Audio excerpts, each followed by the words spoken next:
E eu convido você a abrir a palavra de Deus em Êxodo, no capítulo 12.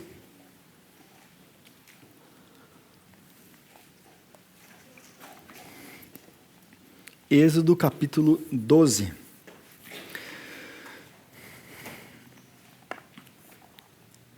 Nós estamos numa caminhada falando sobre a cruz de Cristo nessas últimas semanas, e hoje aprove a Deus a gente poder celebrar a ceia e falar sobre o Cordeiro de Deus.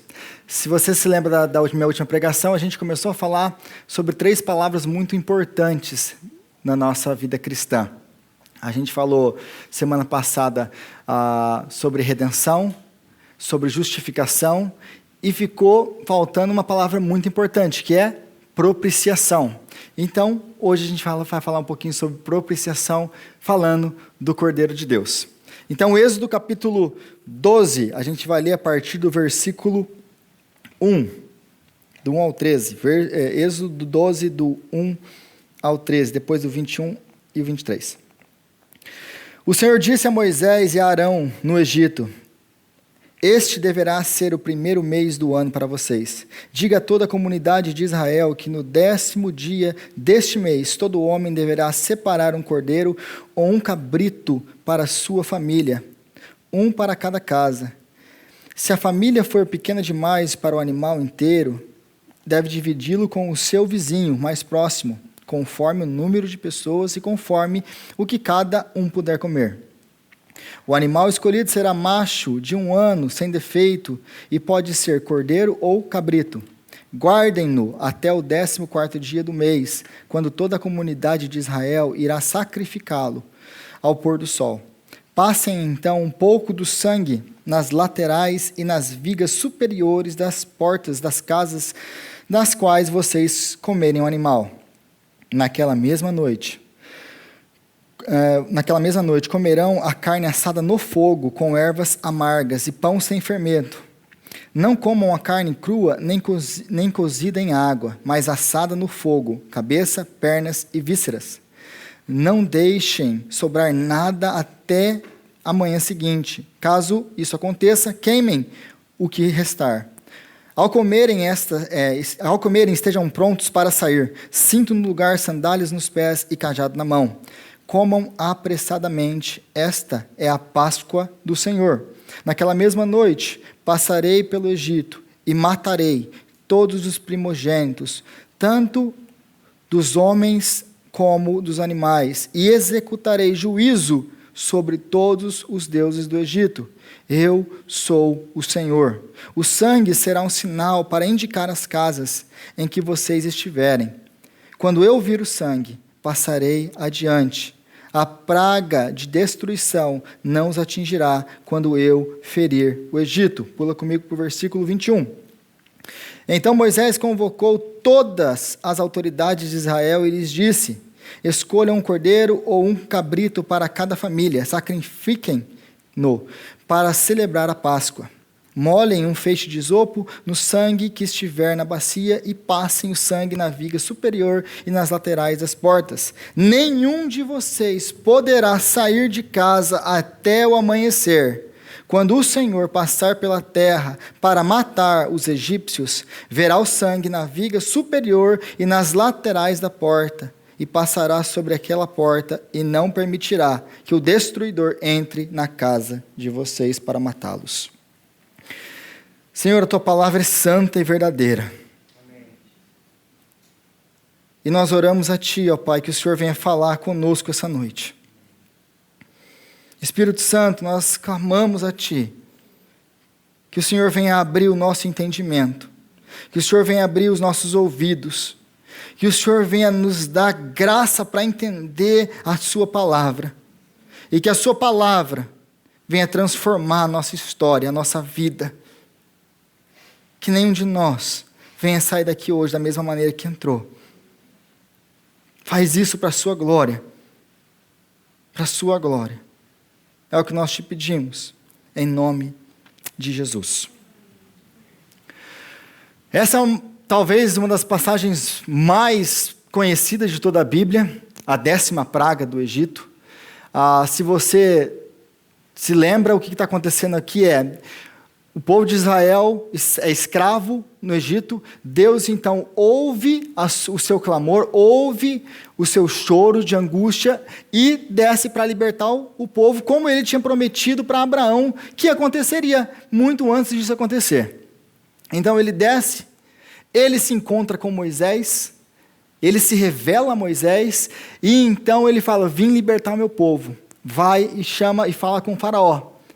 Mas o faraó não vai te obedecer, ele não vai te dar ouvidos, e eu vou fazer as pragas. E aí a gente começou a ver isso lá, voltando em janeiro e fevereiro, sobre as pragas. A gente estudou um pouquinho sobre as pragas, que as pragas são consequências da desobediência de Deus. Uma vez que nós desobedecemos Deus na nossa vida, nós naturalmente vamos liberar forças que vão trazer caos sobre a nossa vida. É esse o padrão do que está acontecendo nas pragas. A gente vai ver que existe uma sequência lógica nas pragas. Então, toda vez que a gente desobedece a Deus, nós estamos desobedecendo aquele que nos criou, e aquele que é o mantenedor, sustentador da nossa vida. O que a gente acha que vai acontecer com a nossa vida? A nossa vida vai ser destruída, porque nós estamos nos rebelando contra o Criador. Então, Moisés aqui vai falar com o faraó, e ele, 9 vezes, ele não dá ouvidos, ou ele dá ouvidos em parte, depois ele se arrepende, volta atrás, não deixa o povo sair, até a última praga. E aí, na última praga, Deus chama Moisés e fala assim para faraó: se ele não deixar o meu povo sair, eu vou passar pelo Egito, e eu vou julgar o Egito, eu vou matar todos os primogênitos do Egito. E aí, nesse contexto, então, que Deus institui o quê? A Páscoa. Mas a gente tem que lembrar algumas coisas antes. Que o êxodo não é apenas um símbolo que Deus tirou o povo do Egito, ele fez as 10 pragas, Deus abriu o Mar Vermelho, legal, Deus fez tudo isso. O que é o êxodo? A palavra êxodo, ela é traduzida, ela significa saída, você sair, é o êxodo. Então, é a saída do Egito. Mas o êxodo, ele é um padrão para nós como igreja, ele é um modelo, ele é um protótipo do que ainda haveria de acontecer numa magnitude mundial, que é o nosso êxodo do pecado e da morte. Então a gente começou a ver essas coisas lá em janeiro, e acabou que a gente teve que correr um pouquinho. Eu falei que eu ia pregar esse texto por volta de abril, estou voltando para pregar ele agora, em setembro. Então, essa é a última praga. E uma coisa que a gente começa a ver a similaridade, como eu estava falando sobre o Êxodo e a nossa história, é que se você pegar as pragas do Egito e ler o livro de Apocalipse, você vai ver que as pragas, o livro de Apocalipse tem 3 séries de 7 pragas. E algumas dessas séries, elas vão apontar para o livro de Êxodo. Então, o que é o Êxodo? O Êxodo é Deus demonstrando o que está para acontecer com todo mundo. É Deus se revelando a sua ira sobre uma nação desobediente, sobre um povo desobediente, enquanto ele tira o seu povo do meio daquele povo desobediente, tira o seu povo dali, guarda o seu povo no meio do deserto e caminha para a terra prometida. Não é esse exatamente a nossa vida? Nós vivemos numa geração caída, perdida, onde Satanás tem governado. Nós estamos peregrinando pelo deserto, é assim a nossa vida cristã, aguardando o quê? A glória celestial, aguardando novos céus e nova terra. Nós somos exatamente esse povo, o povo do Êxodo. Então existe essa similaridade com o livro do Êxodo e do Apocalipse. Então essa última praga, ela é uma praga demonstrando o quê? O juízo de Deus sobre um povo que não está debaixo da aliança, que não está debaixo do sangue do Cordeiro de Deus. Então Deus diz a Moisés que vai libertar esse povo. E esse povo vai ser, porque ele está oprimido e ele não vai ser liberto, mas Deus vai agir em prol do seu povo para libertar esse seu povo. Então, quando eu passar para matar, verei o sangue e o destruidor não entrará. O que Deus está falando aqui? Ele está falando para Moisés: Moisés, eu estou para liberar a força mais destrutiva que pode existir. Qual é essa força? A minha ira. A ira de Deus. A gente falou sobre isso semana passada, e eu usei um exemplo sobre a ira de Deus. Imagina que imagina que um bando de formiga começa a fazer uma revolução, e eles querem lutar contra a Amtrak, aqueles que são responsáveis pelos trens aqui em Boston. E a gente quer fazer um levante contra a Amtrak, um bando de formigas. E aí, eles vão lá na linha de trem e se posicionam na linha de trem, fazem barricadas na linha de trem. Esse trem não vai passar aqui. O trem está vindo. Na hora que o trem passa, ele não toma nem conhecimento de que existia alguma coisa lá. Essa é um exemplo da ira de Deus. Deus está falando para Moisés: Moisés, eu vou passar pela maior nação do mundo, pela nação mais poderosa do mundo no tempo de Moisés, pela grande potência mundial, como um trem passa por um bando de formigas. O destruidor, a ira de Deus. Mas tem um jeito que você pode sair, passar pelo destruidor e não ser morto, e não ser destruído. Qual é o jeito, Moisés? Qual é o jeito, Senhor? Pelo sangue de um cordeiro. Como assim, Senhor? Eu vou ser salvo da maior força que existe, que é a sua própria ira, por uma bolinha de pelo? Se você já foi na escola dominical das crianças, você vê lá as crianças colando algodãozinho nunca viram isso? As crianças colando algodão nas ovelhinhas? Senhor, você é salvo por um bando de algodão? É isso mesmo, Moisés. E esse é o centro do cristianismo. Esse é o centro do cristianismo. Não existe nada que você faça, não existe poder em você para enfrentar a ira de Deus, o julgamento de Deus, se reconciliar com Deus. Nós confiamos no Cordeiro, que o Cordeiro pagou o preço dos nossos pecados e nos reconciliou com Ele. E no dia que Ele vier com ira, e nós estivermos debaixo do Cordeiro, debaixo do sangue dEle, é então, e só então, que a gente pode enfrentar o quê? A ira de Deus. Mas esse texto, ele vai falar assim: depois que vocês colocarem o sangue na porta, ninguém mais sai. Versículo 22. Ninguém mais sai. 2 princípios a gente aprende desse texto. O primeiro princípio é de igualdade. O que aconteceria se os israelitas saíssem de dentro das casas para ficar lá fora, para ver o que vai acontecer, para enfrentar o destruidor? Eles lembram que eles são israelitas, eles são o povo de Deus, adoram o verdadeiro Deus.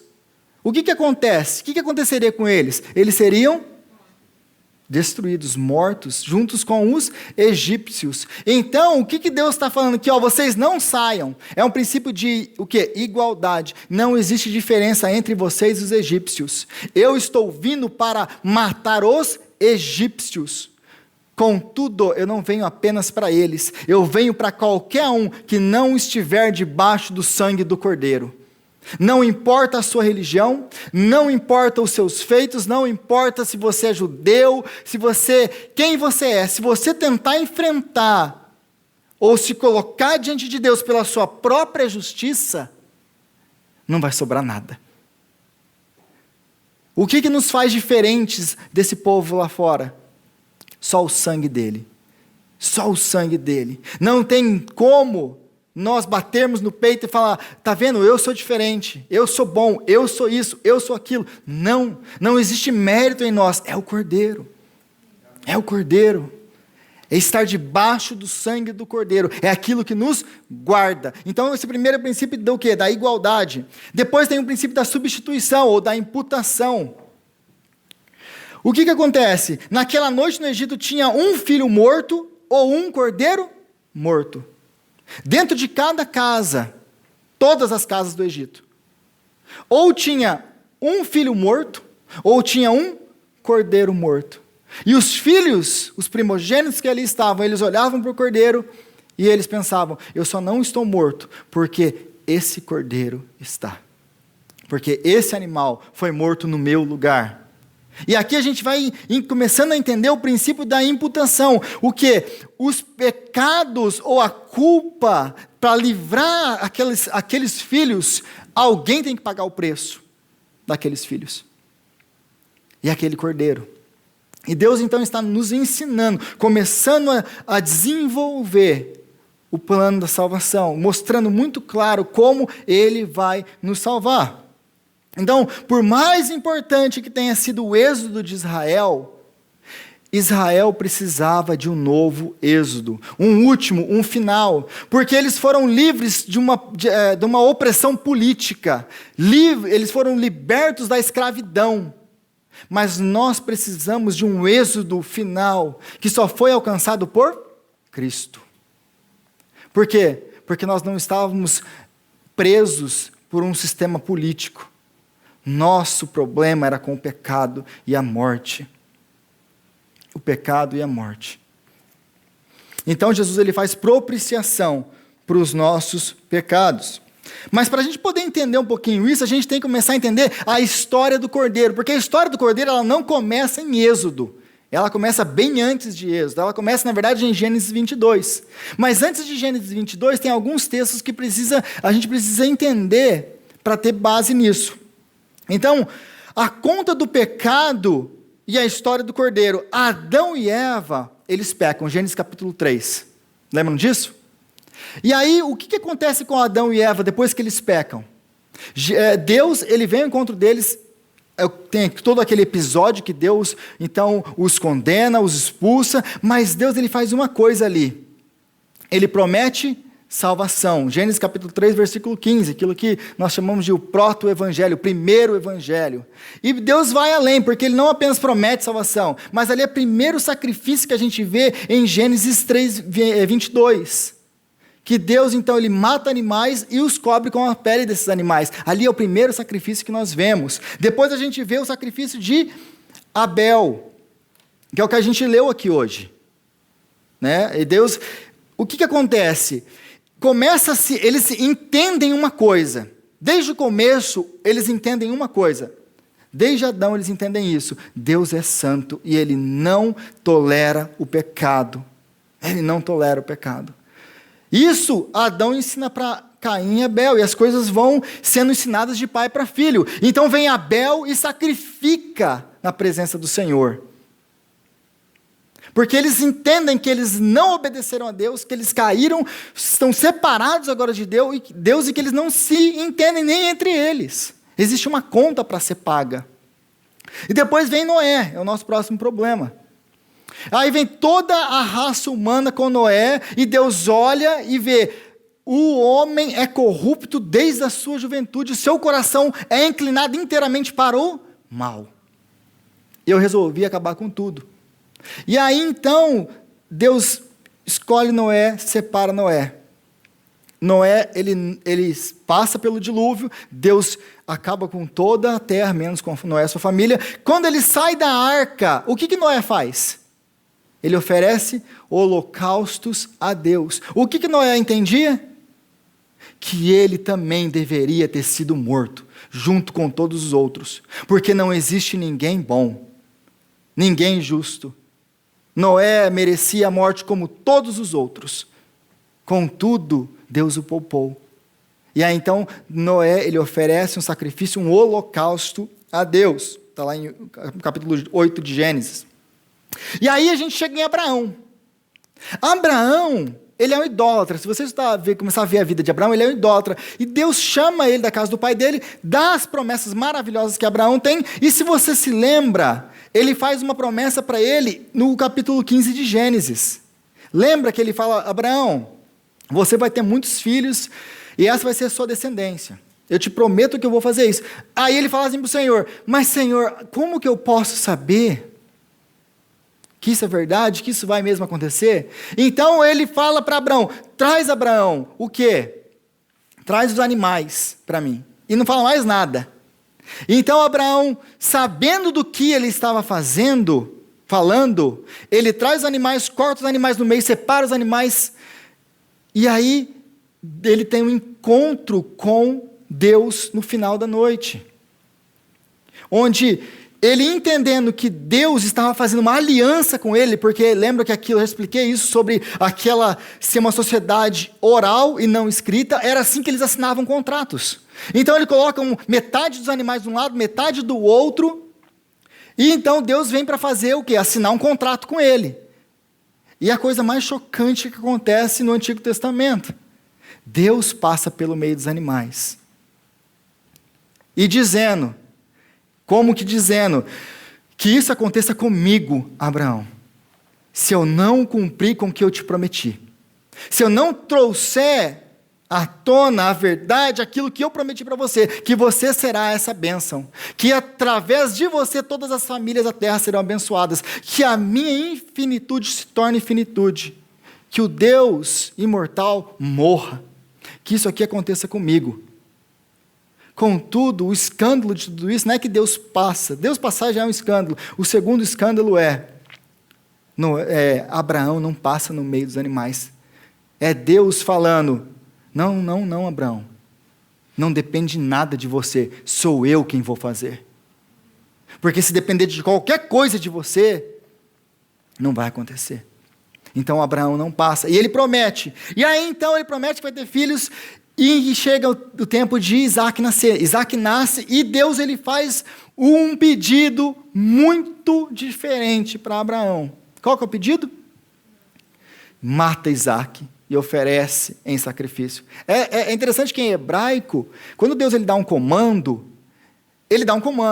mas em hebraico ele coloca uma partícula, ele coloca uma palavrinha hebraica que a gente pode traduzir como por favor. Deus fala, Abraão, por favor, você pode oferecer Isaac como holocausto? Ele fala isso para Abraão. Como que Abraão entende isso? Porque existe muita discussão das pessoas tentando entender esse capítulo 22 de Gênesis. Alguns teólogos vão falar que isso aqui é o texto mais importante de todo o Antigo Testamento. Gênesis capítulo 22. E aí eles querem entender o que está acontecendo aqui. Como que Abraão entendeu isso? Será que ele olhou para isso aqui e falou, nossa, isso aqui, que pedido absurdo. Será que foi isso que ele entendeu? Se nós colocarmos no contexto de tudo isso que eu tenho falado até aqui, sobre a questão do pecado, Adão e Eva entendiam que eles eram pecadores. Noé entendia que ele era um pecador. Abraão entendia que ele era um pecador. Todos eles entendiam. E aí quando ele fala, me oferece Isaac como holocausto, a gente tem que entender o que é um holocausto. E aí, lá em Levíticos, vai mostrar para a gente o que é um holocausto. E aí diz assim, se a oferta for o holocausto do rebanho do gado, o homem trará um macho sem defeito, ele o trará à porta da tenda do encontro, para que o homem seja aceito diante do Senhor. Porá a mão sobre a cabeça do holocausto, para que seja aceito a favor dele, para a sua expiação. O que Deus está mostrando aqui em Levíticos? O que é uma oferta de holocausto? O que é uma oferta de holocausto? É uma oferta que deve ser totalmente queimada, porque é uma oferta pelo pecado. É a forma com que os israelitas deviam trazer as suas ofertas e oferecer ao Senhor para que os seus pecados fossem expiados, propiciados diante de Deus. A única forma deles poderem entrar e estar na presença de Deus era através de sangue, por causa do pecado deles. E aí você vê que Deus pede para Abraão oferecer Isaac como holocausto. Ou seja, uma oferta pelo pecado. Pelo pecado de quem? Dele. Abraão entendia que Deus estava lembrando Abraão que ele tem um débito diante de Deus. Então, quando Deus ele chama, e por que o primogênito? O primogênito era muito importante, a gente tem que entender a cultura, porque hoje nós vivemos numa sociedade individualista. Eu coloquei aqui, ó, cada um por si, Deus por todos. Já ouviram isso? A gente, quando jogava bola e brincava de bola, a gente usava muito isso aqui. Cada um por si, Deus por todos. Aí era aquela bagunça de molecada. Mas Abraão não vivia nessa sociedade onde é cada um por si. Ele não pensava em si mesmo.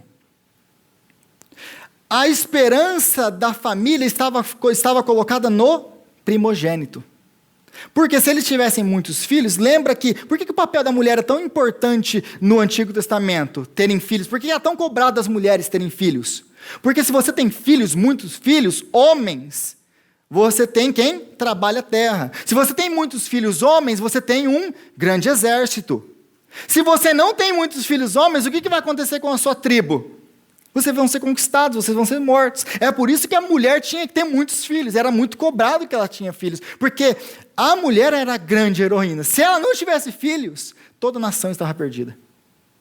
É por isso que existe essa bênção. Não, as suas esposas não terão, elas não perderão os seus filhos. Eles vão nascer saudáveis. Deus vai dar muitos filhos para a nação, porque era necessário. Então toda a sua esperança estava colocada no quê? No primogênito. Para que ele pudesse carregar. Quem quer cuidar dos pais quando eles ficassem mais velhos? O primogênito. Então, lembra aqui uma coisa, Abraão era um homem muito rico, muito rico. E o que ele fala para Deus? Deus, do que adianta o Senhor me abençoar, ter tudo isso daqui, se eu não tenho filhos? Imagina, gente, não, Deus, eu sou rico, não preciso de mais nada. Não. Deus, do que adianta eu ter tudo se eu não tenho filhos? E aí que Deus promete, etc. E aí chega esse ponto que Deus pede ele. Eu quero ele. Então o que sobe na cabeça de Abraão quando ele está levando Isaac? O que tem na cabeça dele? Qual que é a pergunta? A grande pergunta dele é aquilo que nós perguntamos há uma semana atrás. Como Deus, Romanos capítulo 3, versículo 26, como Deus pode ser justo e justificador? Como Deus pode ter me dado essas promessas maravilhosas que Ele me deu, passar pelo meio dos animais e dizer que isso aqui aconteça comigo, se eu não acontecer o que eu te falei, o que eu te prometi, e agora Ele vir me cobrar o débito que é direito dEle, eu sei que é, eu devo, eu sou um pecador, eu tenho que pagar. Como que Deus pode ser perdoador e cobrar essa dívida ao mesmo tempo? E aí quando o filho pergunta para ele, pai, cadê a oferta? Pai, eu tenho aqui o fogo, tenho aqui a lenha, mas cadê o cordeiro? Qual que é a resposta dele? Deus proverá para si. Qual que é a esperança dele? Meu filho, eu só espero que você não tenha que morrer pelos meus pecados. É isso que tem dentro do coração dele. Porque ele entendia que ele, diante de Deus, precisava, os seus pecados precisavam ser punidos. Ele sabia quem ele era. E aí, se você talvez não entende isso, a gente começa a ver o quê? Depois do Êxodo, logo depois, no capítulo 13, existe o capítulo 13 vai falar sobre o quê? Sobre o resgate dos filhos. Que todo israelita tinha o quê? Que resgatar o seu filho. Existia uma dívida sobre cada família de Israel. Eles tinham que, a primeira cria era do Senhor, e todo primogênito era do Senhor. E os primogênitos eles tinham que resgatar. O que Deus está nos ensinando aqui? Ele está nos ensinando que sobre toda a família existe uma dívida diante dele, que só é paga com sangue. Só é paga com sangue. Ele está nos mostrando que todos, como diz o apóstolo Paulo, não há um justo, nenhum sequer, ninguém que entenda, ninguém que busque a Deus. Todos se desviaram e carecem da graça de Deus. Todos. É isso que ele está nos ensinando aqui de uma forma ainda inicial. Então é por isso que a gente vai ver no capítulo 13 que ele vai pedir o resgate dos filhos.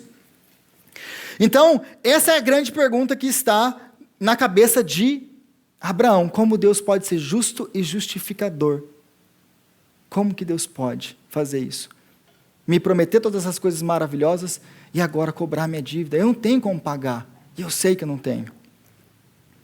E aí a gente vê o quê? Que Deus então fala para ele na hora que ele vai lá matar Isaac, oferecer Isaac como holocausto, o que ele fala para Deus? O que Deus fala para Abraão? Abraão, para. Aí a gente já pensa, nossa, que final feliz essa história. Que maravilha de história. Mas esse não é o final, essa é só a introdução da história. Porque então nós precisávamos de um outro cordeiro. O Cordeiro de Deus. E aí a gente vê lá, se você quiser abrir, mas está aí atrás, em Lucas capítulo 22, a partir do versículo 17, que o Senhor Jesus, ele institui o que nós vamos participar essa noite, a ceia do Senhor. Ele vai pegar esse símbolo da Páscoa, ele vai pegar a saída, o êxodo de Israel, e vai agora aplicar, ele vai agora dar o significado completo, o que foi aquilo que Deus começou a fazer lá em Israel, lá no Egito, tirando Israel. Aí ele diz assim, Jesus falando, recebeu o cálice e ele deu graças e disse, tomem isto e partilhem uns com os outros, pois eu digo que não beberei outra vez do fruto da videira, até que venha o reino de Deus. Tomando pão, deu graças, partiu e deu aos seus discípulos, dizendo, isso é o meu corpo dado em favor de vocês. Façam isso em memória de mim. Na mesma forma, depois da ceia, tomou o cálice, dizendo, este é o cálice, é a nova aliança no meu sangue, derramado em favor de vocês. Mas aí a gente precisa colocar essas palavras no contexto do Israel do primeiro século, e não nosso, como nós conhecemos. Porque a gente lê esse texto e é maravilhoso. A gente comemora a ceia todo mês, é maravilhoso. Mas como que os discípulos viram isso aqui? Porque os discípulos são judeus, comemorando uma Páscoa judaica. E aí então eles tiveram alguns choques com essa Páscoa de Jesus. Por quê? Primeiro choque, ele pega, ele se levanta. Se você continuar lendo o livro do Êxodo, você vai ver que tinha alguém para presidir, geralmente o pai, ele tinha que presidir e mostrar o significado dos elementos, é o que o pastor vai fazer daqui a pouco. Ele nos fala o significado dos elementos, ele está presidindo a ceia do Senhor para nós, nos dando a ceia. E aí, então, esse pai, ele tem que falar os elementos e explicar a ceia. E Jesus, então, ele se levanta como essa pessoa que vai presidir a ceia e começa a explicar. E ele pega, então, o pão sem fermento, o pão para ser comido com essas ervas amargas. E aí ele pega aquele pão, e ele devia falar o que para esse povo? Para esses discípulos, para os apóstolos? Esse é o pão que os nossos antepassados comeram. Esse é o pão da aflição do deserto, quando eles foram tirados do Egito. Mas Jesus fala isso? Não. Ele pega o pão, e ele diz, esse é o meu corpo, esse é o meu sofrimento, eu vou sofrer para que vocês não tenham que sofrer. Esse é o meu corpo que vai ser partido por vocês, para que vocês não precisem ser partidos. Depois disso, ele pega o cálice, esse é o cálice da nova aliança. Como assim, Jesus? Lembra que Moisés, depois de ter dado a lei, ele pega o sangue, e ele pega o sangue e começa a borrifar sobre o povo, sobre a lei, sobre o tabernáculo, sobre todas as coisas. Essa é a aliança do Senhor. Agora Jesus ele vem e ele fala o quê? Não é essa aliança, agora é o meu sangue é a aliança. O meu sangue. É a nova aliança de Deus com vocês. O último choque, porque existiam três coisas, três elementos da ceia. O pão está lá. O vinho está lá. Aí eles olham, o pão está aqui, o vinho está aqui. Mas Jesus, cadê o cordeiro? Que Páscoa é essa sem cordeiro? Qual que é o principal elemento da Páscoa? O cordeiro, cadê o cordeiro? Que Páscoa é essa, Jesus, que não tem cordeiro?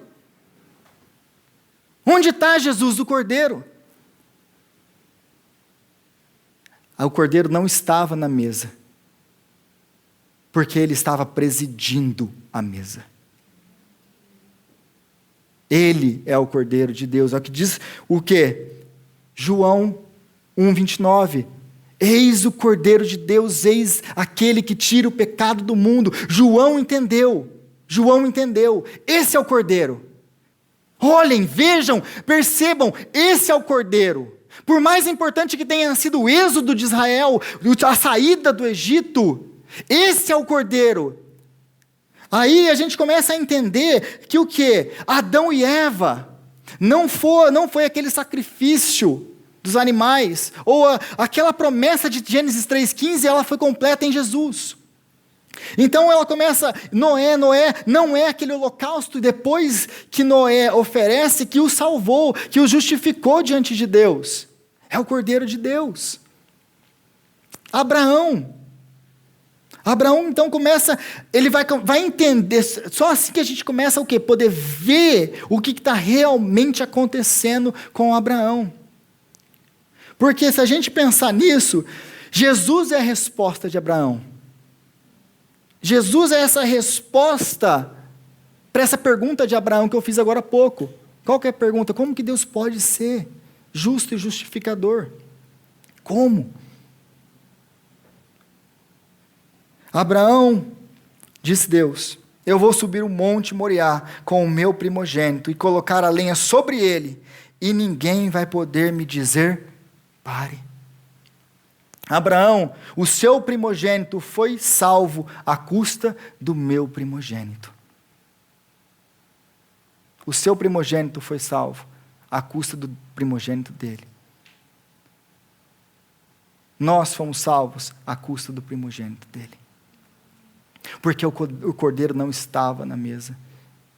Ele iria caminhar pro Monte Moriá, que é o mesmo monte onde Abraão figuradamente ofereceria Isaac. Deus sacrificou a Cristo. Então o cordeiro em Abraão deixa claro a nossa conta de pecado. Mas o cordeiro no Êxodo mostra que existe um substituto. E a ceia deixa claro, muito claro, que Jesus é o cordeiro. Mas não acaba aí. Porque o cordeiro está sentado no trono. E ele vai voltar. Ele vai voltar. Pastor.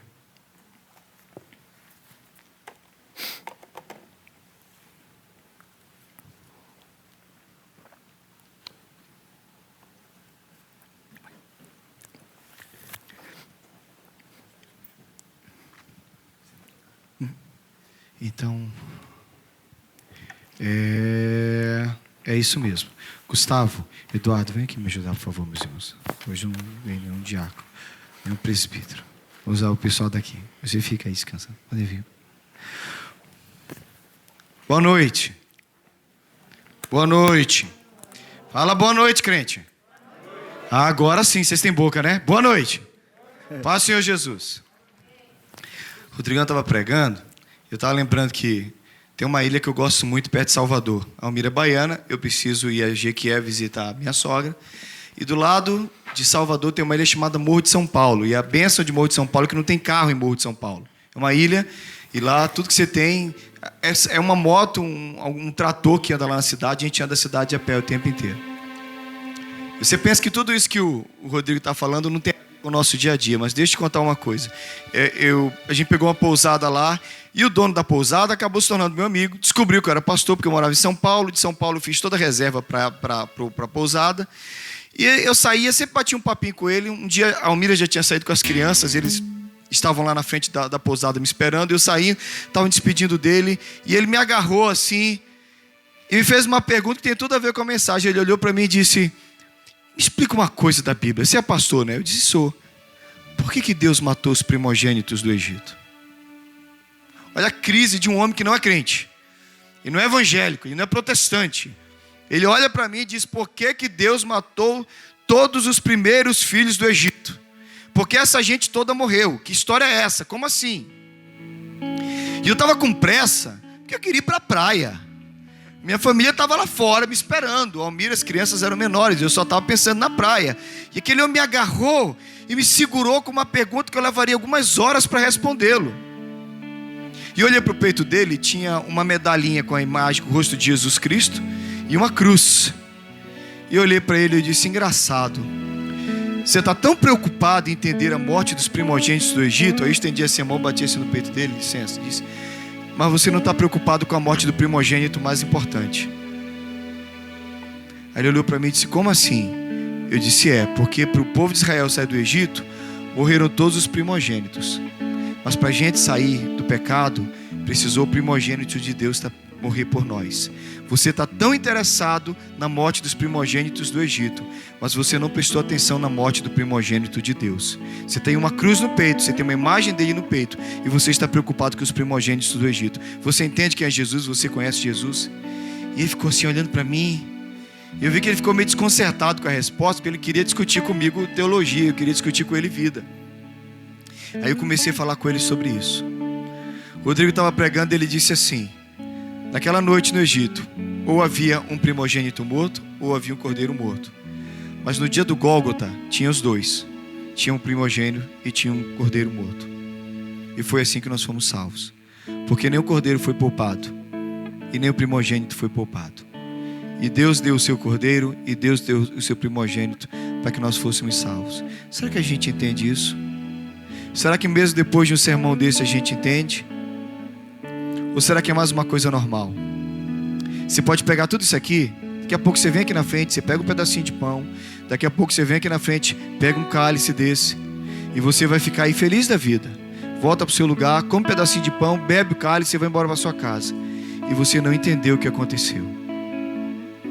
Teve uma joalheria aqui nos Estados Unidos, que eles enviaram pelo correio um pequeno diamante para todos os seus clientes principais. Uma pequena pedra de diamante para todos os seus clientes, bons clientes. Mas você sabe que a gente recebe muito junk mail aqui. Coisa que a gente, eu não sei se você faz isso, mas tem carta que eu nem abro, que eu sei o que é. É só propaganda. E eles mandaram um pequeno diamante. Não tão caro, mas mandaram um pequeno diamante para os seus principais, como advertisement, como agradecimento e uma carta, e falando, claro, da sua companhia. Sabe o que aconteceu? Muita gente não abriu a carta e jogou no lixo. Resultado, vários diamantes foram parar no lixo. Porque quem recebeu a coisa importante não reconheceu o que estava acontecendo. Talvez você vai vir na frente pegar um copinho com pão e um copinho com um suquinho de uva, e lá se vai um diamante para dentro de você, sem que você compreenda a importância disso. Ou você pega tudo que foi pregado e entende que mais do que os primogênitos do Egito morrerem, mais do que o filho de Abraão morreu, mais importante de tudo, o filho do Deus vivo morreu por você. E ninguém nunca te honrou tanto. Ninguém nunca pagou nada para você. Uma pessoa ou outra te deu um presente caro, uma pessoa ou outra fez alguma coisa valiosa para você, mas de modo geral, tudo que você conquistou foi com muito suor e trabalho. E de repente, você descobre que Deus deu o que de mais precioso Ele tinha por amor a você.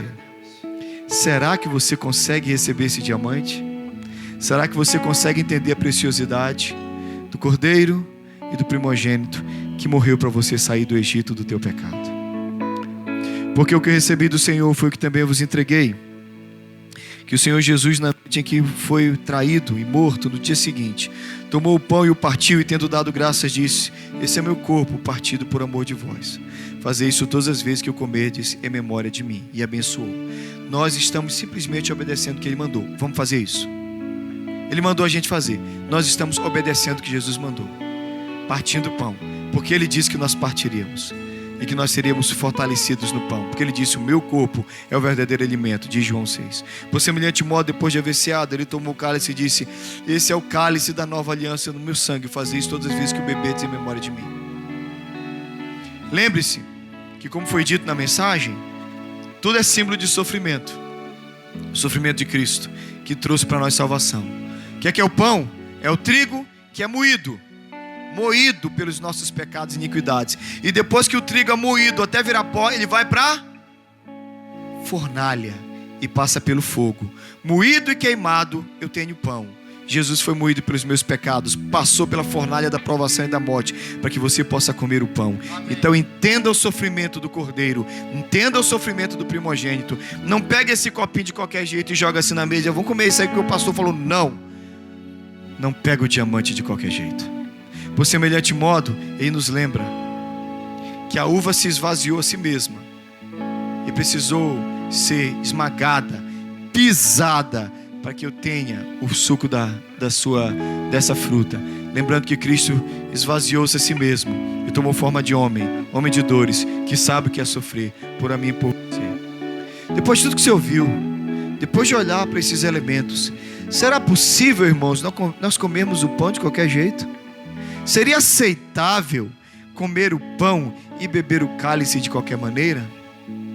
Só nos resta dizer: tem misericórdia de nós, por causa do teu amor e por causa da tua misericórdia. Obrigado por me aceitar na tua mesa. Obrigado por me receber na tua mesa. Obrigado por me receber na tua mesa santa, porque eu não sou digno, mas eu quero participar dessa forma. Amém? Vamos ficar de pé. Vou pedir para o Eduardo orar consagrando os elementos, e assim nós nos preparamos.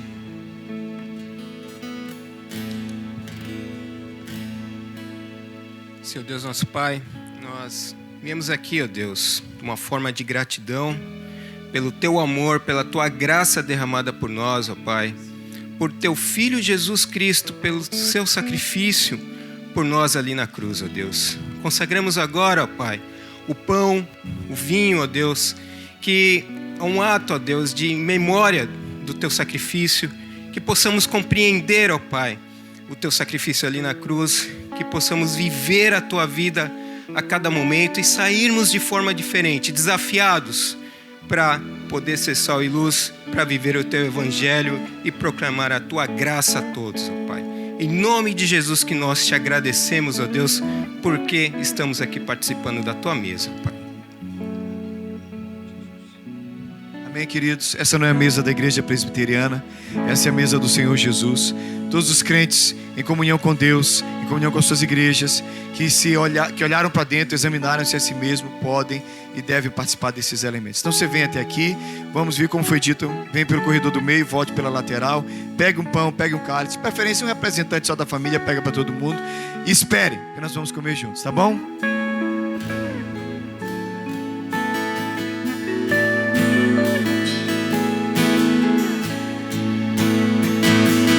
Foi na cruz, onde um dia eu vi meus pecados castigados em Jesus.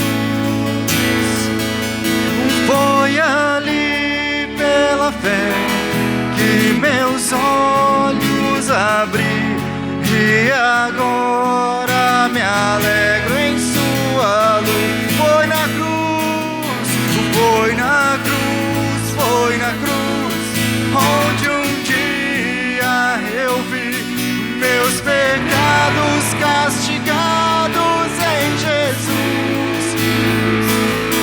Foi ali pela fé que meus olhos abri, e agora me alegro em sua luz. Foi na cruz, onde um dia eu vi meus pecados castigados em Jesus. Foi ali pela fé que meus olhos abri, e agora me alegro em sua luz.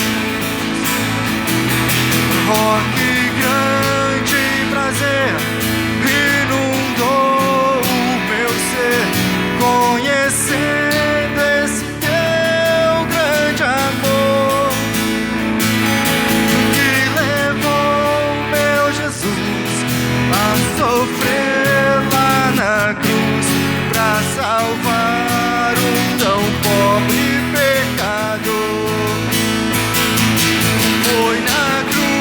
Foi na cruz, onde um dia eu vi meus pecados castigados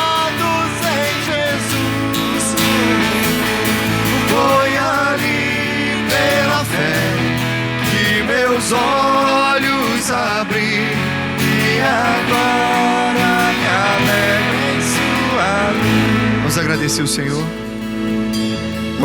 Algumas honras que Deus me deu na vida, das honras que Deus me deu na vida. Aqui é pouco comum, porque a maioria do pessoal é novo, mas no Brasil a gente visita muitos velhinhos para levar a ceia.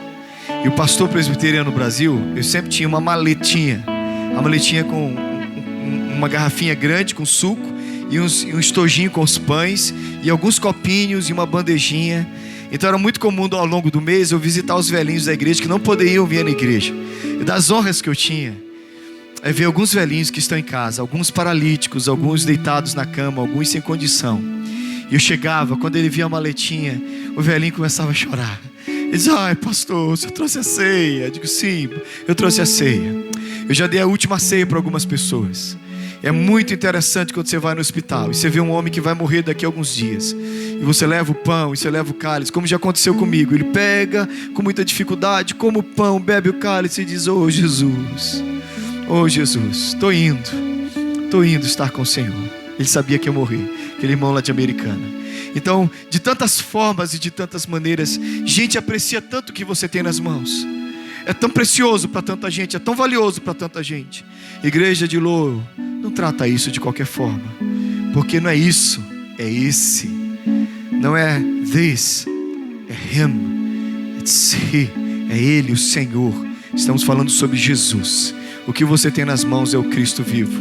Honre, respeite, tema, coma com tremor e temor, sem esquecer quem Ele é. Amém, queridos? Levante e agradeça a Deus. Obrigado, Jesus. Obrigado pela tua morte. Obrigado pelo teu sacrifício. Obrigado pelo sangue. Obrigado pela tua obra em nossa vida. Agradecemos pelo tesouro precioso que nós temos no símbolo do pão e no símbolo do cálice. Igreja de Cristo, como nos foi dito, eu digo a vocês: vamos comer do pão e beber do cálice todos em nome de Jesus.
Nós agradecemos a comunhão no pão e no vinho.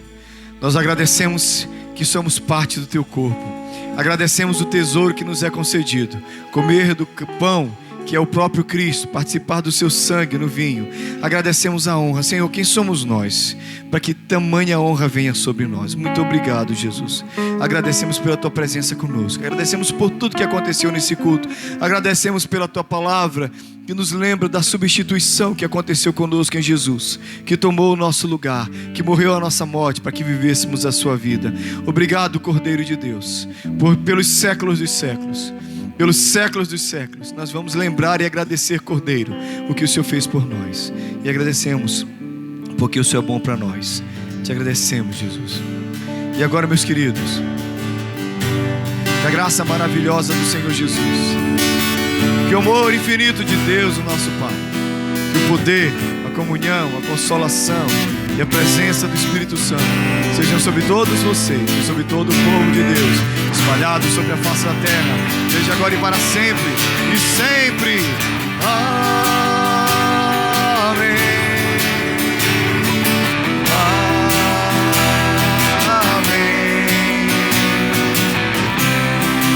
Amém.